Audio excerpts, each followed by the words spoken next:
ഇടതുപക്ഷ മുന്നണിയുടെയും സംസ്ഥാന സർക്കാരിൻ്റെ നേതൃത്വത്തിൽ വരാൻ പോകുന്ന തദ്ദേശ സ്വയംഭരണ സ്ഥാപനങ്ങളിലേക്കുള്ള തെരഞ്ഞെടുപ്പ് അതിനെ അട്ടിമറിക്കാനുള്ള ഒരു സിസ്റ്റമാറ്റിക് മാനിപ്പുലേഷൻ നടക്കുന്നു എന്ന് വളരെ കൃത്യമായി ഭാരതീയ ജനതാ പാർട്ടിക്ക് ബോധ്യപ്പെട്ടിട്ടുണ്ട്. അതിൻ്റെ ഭാഗമായിട്ട് ചില കണക്കുകൾ ഇന്ന് നിങ്ങളുടെ മുമ്പിൽ അവതരിപ്പിക്കാനാണ് ഇന്ന് ഈ പ്രസ് കോൺഫറൻസ് വിളിച്ചിരിക്കുന്നത്. വരാൻ പോകുന്ന തദ്ദേശ സ്വയംഭരണ സ്ഥാപനങ്ങളിലേക്കുള്ള തെരഞ്ഞെടുപ്പ് ഏതാനും മാസങ്ങൾ മാത്രം ബാക്കിയുള്ളപ്പോൾ അവരുടെ പ്രകടനം വളരെയധികം മോശമാവും എന്നുള്ള തിരിച്ചറിവാണ് ഇടതുപക്ഷ മുന്നണിയെ കൊണ്ട് ഇത് ചെയ്യിപ്പിക്കുന്നത്.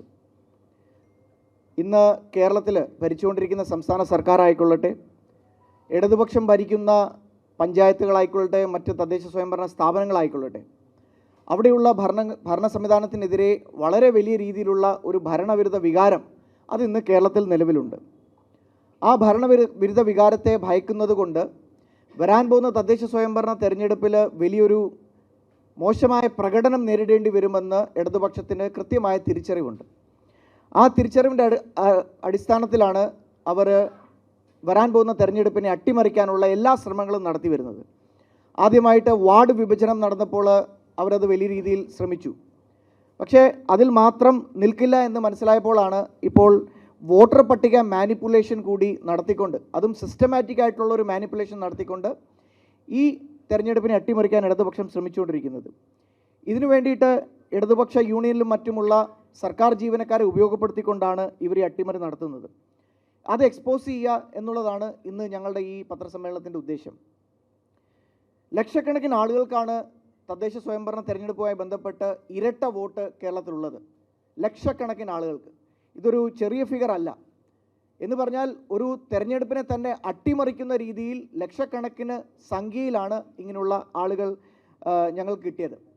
അതിൽ ഓരോ പഞ്ചായത്തുകളിലെയും കണക്കുകൾ ഞങ്ങൾ കൃത്യമായി പഠിച്ചു. അതിൻ്റെ കണക്കുകൾ ഞങ്ങൾ എടുത്തിട്ടുണ്ട്. ഇവിടെ ഇപ്പോൾ ഞങ്ങൾ തിരുവനന്തപുരത്തിൻ്റെ കോർപ്പറേഷൻ്റെ ഒരു ഉദാഹരണം മുമ്പിൽ വെച്ചുകൊണ്ടാണ് ഈ പത്രസമ്മേളനത്തിൽ ഈ കണക്കുകൾ നിങ്ങളെ ബോധ്യപ്പെടുത്തുന്നത്. 3 തരത്തിലാണ് മുഖ്യമായും ഈ അട്ടിമറി ഞങ്ങൾക്ക് കാണാൻ സാധിച്ചിട്ടുള്ളത്. ഒന്നെന്ന് പറഞ്ഞു കഴിഞ്ഞാൽ ഒരേ ഐ ഡി കാർഡിൽ, അതായത് ഒരേ ഐ ഡി കാർഡ് നമ്പറിൽ ഒന്നിലധികം വോട്ടർമാർ, പല പേരിലുള്ള ഒന്നിലധികം വോട്ടർമാർ.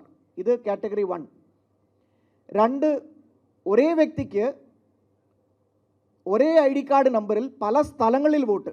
അതായത് ഒരു വ്യക്തിക്ക് ഒരു ഐ ഡി കാർഡ് നമ്പർ ഉണ്ടെങ്കിൽ അതേ വ്യക്തിക്ക് പല സ്ഥലങ്ങളിൽ വോട്ടുള്ള തരത്തിലുള്ള രണ്ടാമത്തെ കാറ്റഗറി. മൂന്നാമത്തെ കാറ്റഗറി എന്താണെന്ന് ചോദിച്ചു കഴിഞ്ഞാൽ ഒരേ പേര്, ഒരേ ഗാർഡിയൻ, ഒരേ വീട്ടു നമ്പർ, പക്ഷേ അവർക്ക് വ്യത്യസ്തമായിട്ടുള്ള വോട്ടർ ഐ ഡി നമ്പറുകൾ. ഇതിന് 3ൻ്റെയും ഉദാഹരണങ്ങൾ ഞങ്ങൾ ഇവിടെ കാണിക്കാം. അതോടൊപ്പം തന്നെ ഇപ്പോൾ ഫൈനൽ ഡീലിമിറ്റേഷൻ്റെ നോട്ടിഫിക്കേഷൻ പ്രകാരമുള്ള ജനസംഖ്യ എന്താണോ ഫൈനൽ ഡീലിമിറ്റേഷനിൽ പറഞ്ഞിട്ടുള്ള ജനസംഖ്യ, അതിനേക്കാൾ വ്യത്യസ്തമായ സംഖ്യ, അതും വളരെ വ്യത്യാസമുള്ള സംഖ്യയാണ് ഡ്രാഫ്റ്റ് വോട്ടർ ലിസ്റ്റിൽ വന്നിട്ടുള്ളത്. അതിൻ്റെയും കണക്കുകൾ ഞങ്ങളിവിടെ കാണിക്കുന്നതാവും. ഇപ്പോൾ ആദ്യത്തെ കാറ്റഗറി ഞങ്ങൾ പറഞ്ഞത്, ഇപ്പോൾ ഒരേ ഐ ഡി കാർഡ് നമ്പറിൽ ഒന്നിലധികം വോട്ടർമാർ. അതിൽ തിരുവനന്തപുരം കോർപ്പറേഷനിൽ തന്നെ ആയിരക്കണക്കിന് വോട്ടർമാരുണ്ട്. കേരളത്തിലെ മൊത്തം പ്രാഥമികമായി ഞങ്ങൾ കണക്കെടുത്തപ്പോൾ കേരളത്തിൽ മൊത്തം 71,337 വോട്ടർമാരെയാണ് ഞങ്ങൾക്ക് അങ്ങനെ കാണാൻ സാധിച്ചത്. അതിൻ്റെ ഒരു ഉദാഹരണം ഞങ്ങളിവിടെ കാണിക്കാം. ഇപ്പോൾ ഇങ്ങനെ ഇതിൽ 3 പേരിലുള്ള വോട്ടർമാരെ നമുക്കിവിടെ കാണാൻ സാധിക്കും. അവർക്ക് 3 പേർക്കും ഉള്ളത് ഒരേ വോട്ടർ ഐ ഡി ആണ്.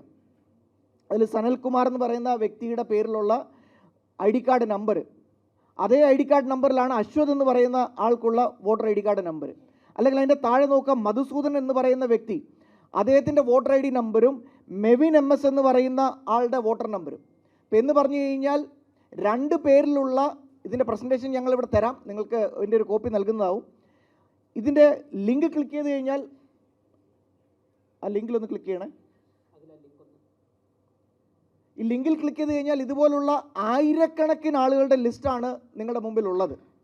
ഇങ്ങനെ പല പേരിലുണ്ട്, പക്ഷേ ഒരേ വോട്ടർ ഐ ഡി നമ്പർ. ഇത് ആദ്യത്തെ കാറ്റഗറി ഞാൻ പറഞ്ഞത്.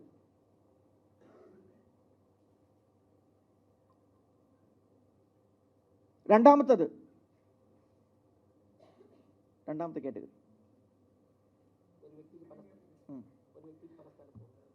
ഇത് രണ്ടാമത്തെ കാറ്റഗറി. ഇപ്പോൾ ഇതിനകത്ത് ഒരു വ്യക്തിക്ക്, അതിൻ്റെ ഒരു ഉദാഹരണം കൂടി കാണിച്ചോളൂ. ഇപ്പോൾ സബീന എൻ എന്ന് പറയുന്ന വ്യക്തി, ഈ സബീന എന്നിന് അവരുടെ ID കാർഡ് നമ്പർ നിങ്ങൾക്ക് കാണാൻ സാധിക്കും ഇതിനകത്ത്. സബീന എന്ന് പറയുന്ന വ്യക്തിക്ക് 2 വോട്ടർ ID കാർഡ് നമ്പറാണ് ഇതിനകത്ത് നമുക്ക് കാണാനുള്ളത്. അവരുടെ ഹൗസ് നമ്പർ സെയിം ആണ്. അവരുടെ ഗാർഡിയൻ്റെ പേര് സെയിം ആണ്. പക്ഷേ അവരുടെ വോട്ടർ ID കാർഡ് നമ്പർ വ്യത്യസ്തമാണ്. എന്ന് പറഞ്ഞാൽ 2 വോട്ടർ ID കാർഡിൽ ഉള്ള വ്യക്തി ഒരേ പേര്, ഒരേ ഹൗസ് നമ്പർ, ഒരേ ഗാർഡിയൻ, ഇങ്ങനെയുള്ള രണ്ടാമത്തെ കാറ്റഗറി. മൂന്നാമത്തെ കാറ്റഗറി, ഇതിന് മുമ്പ് ഒരു വ്യക്തിക്ക് ഒന്നിലധികം വോട്ടുള്ള അതെ, ഇത് മൂന്നാമത്തെ കാറ്റഗറി. ഇപ്പോൾ അതിനകത്ത് നമുക്ക് കാണാൻ സാധിക്കും മുഹമ്മദ് ഫാറൂഖ് എന്ന് പേരുള്ള വ്യക്തി. ആ മുഹമ്മദ് ഫാറൂഖ് എന്ന് പേരുള്ള വ്യക്തിയുടെ ID കാർഡ് നമ്പർ സെയിം ആണ്, അദ്ദേഹത്തിൻ്റെ വീട്ടുപേരും സെയിം ആണ്. പക്ഷേ അദ്ദേഹത്തിൻ്റെ വോട്ട് കിടക്കുന്നത് 2 സ്ഥലങ്ങളിലാണ്. എന്ന് പറഞ്ഞാൽ പ്രായോഗികമായി അദ്ദേഹത്തിന് 2 സ്ഥലത്ത് വേണമെങ്കിൽ പോയി വോട്ട് ചെയ്യാം. അങ്ങനെയുള്ള നിരവധി, എന്ന് പറഞ്ഞാൽ 2,76,799 വോട്ടർമാരെയാണ് അങ്ങനെ ഞങ്ങൾക്ക് കേരളത്തിൽ മൊത്തത്തിൽ കാണാൻ സാധിച്ചത്. തിരുവനന്തപുരം കോർപ്പറേഷനിൽ മാത്രം 7,316 ആളുകളെ, ഇങ്ങനെ ഇരട്ട വോട്ടുള്ള ആളുകളെ ഞങ്ങൾക്ക് ഐഡൻറ്റിഫൈ ചെയ്യാൻ സാധിച്ചിട്ടുണ്ട്. അങ്ങനെ ഈ 3 കാറ്റഗറിയിലുള്ള ലക്ഷക്കണക്കിന് ആളുകളെയാണ് ഇങ്ങനെ ഒരു വോട്ട് അട്ടിമറിക്കാൻ വേണ്ടിയിട്ട് ഇടതുപക്ഷ മുന്നണി വളരെ സിസ്റ്റമാറ്റിക് ആയിട്ട് മാനിപ്പുലേറ്റ് ചെയ്തിട്ട് ഈ വോട്ടർ പട്ടികയിൽ പെടുത്തിയിട്ടുള്ളത്. അതുപോലെ തന്നെ നേരത്തെ പറഞ്ഞതുപോലെ തന്നെ വളരെ ഗൗരവപരമായ മറ്റൊരു വിഷയം എന്താണെന്ന് ചോദിച്ചു കഴിഞ്ഞാൽ, ഫൈനൽ ഡീലിമിറ്റേഷൻ്റെ നോട്ടിഫിക്കേഷൻ നമുക്കറിയാം കഴിഞ്ഞ മാസം വന്നതാണ്. അപ്പോൾ ആ ഫൈനൽ ഡീലിമിറ്റേഷൻ്റെ നോട്ടിഫിക്കേഷൻ പ്രകാരമുള്ള ജനസംഖ്യ, ഇപ്പോൾ നമ്മളിപ്പോൾ ഏറ്റവും ഒരു ഉദാഹരണം ഞാൻ കാണിക്കാം. ഏറ്റവും താഴെ ഭീമാപ്പള്ളിയുടെ ഉദാഹരണം നമ്മൾ ആ വാർഡ് നമ്പർ കാണുന്നുണ്ട്, 76-ാം നമ്പർ വാർഡ്.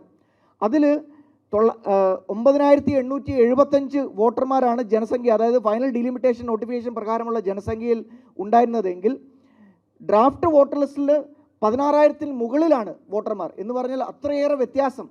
എങ്ങനെയാണ് ഈ വ്യത്യാസം ഉണ്ടായിരിക്കുന്നത് എന്ന് പറഞ്ഞാൽ കൃത്യമായ അട്ടിമറി. ഇതാരും കാണില്ല എന്ന് ഇവിടുത്തെ ഇടതുപക്ഷം കരുതുന്നുണ്ടെങ്കിൽ അത് തെറ്റാണ്. ഇതിനെക്കുറിച്ച് വളരെ ഗൗരവപരമായിട്ട് ഭാരതീയ ജനതാ പാർട്ടി വ്യക്തമായി പഠിച്ചിട്ടുണ്ട്. അതിനെക്കുറിച്ചുള്ള ഡീറ്റെയിൽ ആയിട്ടുള്ള കണക്കുകൾ ഞങ്ങളുടെ മുമ്പിലുണ്ട്. അതുകൊണ്ട് ഞങ്ങൾക്ക് പറയാനുള്ളത്, ഇലക്ഷൻ കമ്മീഷൻ വളരെ ഗൗരവപരമായി ഈ വിഷയത്തിൽ ഇടപെടണം. ഇതിൽ ഉടനെ തന്നെ നടപടി സ്വീകരിച്ചുകൊണ്ട് ഈ നേരത്തെ കാണിച്ചിട്ടുള്ള പോലുള്ള ലക്ഷക്കണക്കിനായിട്ടുള്ള ഇരട്ട വോട്ടുകൾ അത് ഡിലീറ്റ് ചെയ്യാനുള്ള നടപടികൾ ഉടനെ തന്നെ ഇലക്ഷൻ കമ്മീഷൻ കൈക്കൊള്ളണം. അതുപോലെ തന്നെ ഈ വിഷയത്തിൽ കൃത്യമായ അന്വേഷണം നടക്കണമെന്നാണ് ഭാരതീയ ജനതാ പാർട്ടിക്ക് ആവശ്യപ്പെടാനുള്ളത്.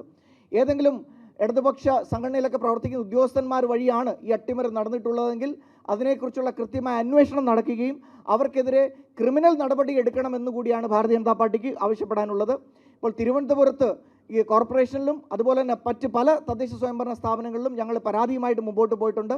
തിരുവനന്തപുരം കോർപ്പറേഷനിൽ ഞങ്ങളുടെ കൗൺസിൽ പാർട്ടി ലീഡർ ഇതിനു വേണ്ടിയിട്ടുള്ള പരാതി കൊടുത്തിട്ടുണ്ട്.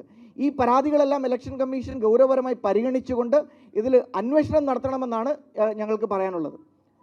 ഇതാണ് ഇന്നത്തെ ഈ പത്രസമ്മേളനത്തിൽ ഞങ്ങൾക്ക് നിങ്ങളുടെ മുമ്പിൽ കണക്കായിട്ട് വെക്കാനുള്ളത്. ഇതിൻ്റെ ഫിസിക്കൽ കോപ്പി ഇത് കഴിയുമ്പോൾ അവൈലബിൾ ആണ്, നിങ്ങൾക്ക് കൈപ്പറ്റാവുന്നതാണ്. ഇതിൽ കൂടുതൽ പറയാനുണ്ടോ?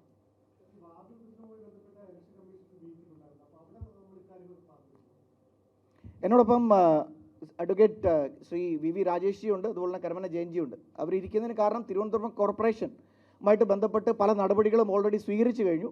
അതിനെക്കുറിച്ച് കുറച്ചുകൂടെ വിശദമായിട്ട് വി രാജേഷ് പറയും. കാരണം ഞങ്ങളുടെ ലീഗൽ സംവിധാനം മുഴുവൻ കൈകാര്യം ചെയ്യുന്നത് അഡ്വക്കേറ്റ് വി രാജേഷ് ജിയാണ് ഈ വിഷയത്തിൽ.